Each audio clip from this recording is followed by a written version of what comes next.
Congratulations, obviously, and a heck of a fight out there. I think everybody's pretty entertained. What did you think being out there in that mess?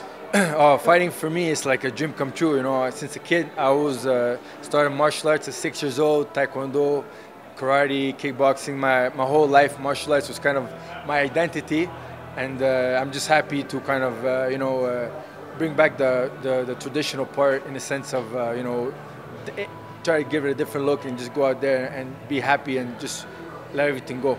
Were you expecting to be that tough of a fight? I mean, Ross showed incredible heart in there. I mean, were you expecting that? Yeah, 100%, of course. I mean, I don't think the UFC puts me with the top strikers for no reason. I believe in my heart that I fought the top fighters in the lightweight division. I mean, relatively, I'm not the biggest guy in the division, but I always try to hold my ground. I always try to give the fans excitement.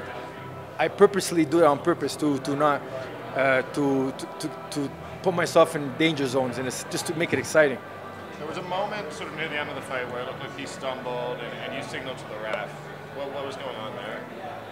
The third round, in my head, when I was throwing him, I was always careful because in the small 4-ounce gloves, anything can happen. Any little clip, in the past, sometimes a distraction, like I'm in the cage, and a thought enters my head and it will distract me, and I'll get clipped. This is a thing that people don't know, the general public, that in that cage, you have to have an empty mind because any little distraction, any little thought, it can be any little feeling or thought can distract you and boom, you're knocked out. It happened to me already, and it's a learning experience. So I really try to stay in the present moment as much as I can, focused on my breathing, and I saw him taking shots after shots after shots, and and I felt bad for the guy. I really felt bad, and I looked at the clock, 30 seconds left, and I looked at the referee. You know what I mean? Like I really didn't want to hit him no more, but I had no choice, because he was going to hurt me. Normally, when you fight in Canada, you seem to get finishes. Shane Campbell comes to mind, the other finish you had in Toronto a few years ago. This was a war. Did you want that in your resume to have like a nice, all-out back-and-forth fight where you really, took out a really savvy veteran in Ross Pearson? Well, that's the thing. Fighting is so unpredictable. This is why we have, as fighters, we have the unknown, the anxiety, the stress, because we don't. I mean, I consider myself a smart fighter. I consider myself a defensive fighter who takes his time, but also I had to put myself in a very uncomfortable situation today, because today people saw the maturity of John Makdessi. I'm more mature. I'm 33. Unfortunately, it took me some time. It took me 8 years to grow. You know what I mean? Like, it's not easy to figure things out. I don't come from a fighting family. I had a lot of trial and error. I'm a very emotional guy. I'm a very into thought. I reflect a lot. Like, I'm very, I'm a very complex creature. Sure. That being said, Ross Pearson is very tough. I never throw so much shots. Like my knuckles skin is ripped out. My knuckles are hurting me. I never throw so much shots at a guy, and he kept on coming forward. Did that surprise you that he was able to keep pressing forward with how many shots? 100%. That was exhausting mentally, physically, emotionally. I had to stay smart. I had to stay focused. I kept on listening to my corner, Duke Rufus, and I had to switch it up a little bit. Sometimes I had to play that brawler. Then I had to play that stay from the outside, and I study. All I do when I'm alone, all I do is watch fights, videos. So it helped me. I feel like it helped me a lot, because it's like at the end of the day, this is what we do. We're martial artists. You know what I mean? So you need to adjust, adapt, and improvise. Eddie Alvarez said this week that a fighter can wait his whole career to get that dance partner who allows him to kind of dig deep and show the best version of himself. Do you kind of feel like Ross was that guy for you?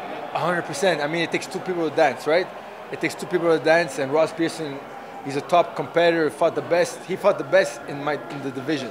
And I'm very grateful to share octagons with him.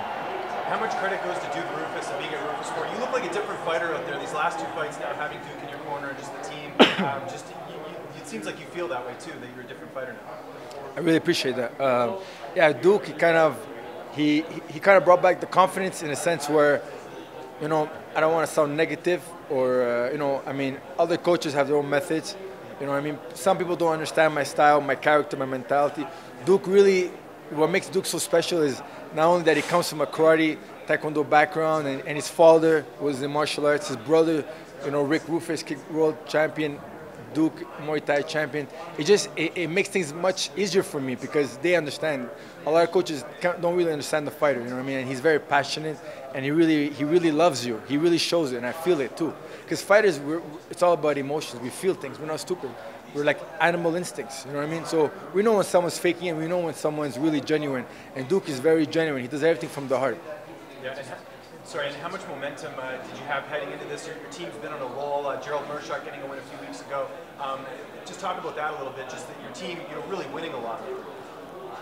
What I love about Milwaukee, Wisconsin, Duke Roufus, especially his camp, the Roufusport, it's small, it's quality, it's family-oriented, it's structured, and fighters, we need structure. We need MMA is chaotic. I come from a traditional martial arts where you have one teacher, and you have under the teacher you have coaches and you have a team. Everything's structured, and that's what I like about it. Spoke about having done this for a while. You have a couple of wins strung together.